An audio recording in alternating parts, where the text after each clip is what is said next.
কি ভাইয়া, ছেলেরা বলো বা, কার মতো সাজলাম, কার মতো জীবনটা গঠন করলাম?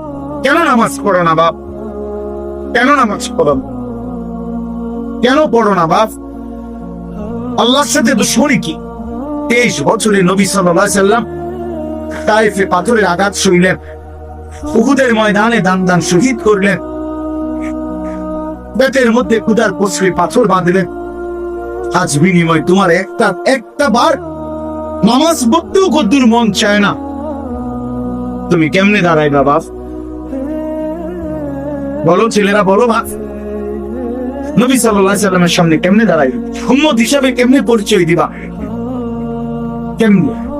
আপনাদের তাদের ছেলে মেয়ে নামাজ পড়ে না, তাদেরকে বলেন যে নাফরমান সন্তান, তোকে নিয়ে আমি আমার রাসূলের সামনে কেমনে দাঁড়াব? কেমনে পরিচয় দেব? সুপারিশ কেমনে চাই? জরুরত পূরণ করতেছেন সন্তানের?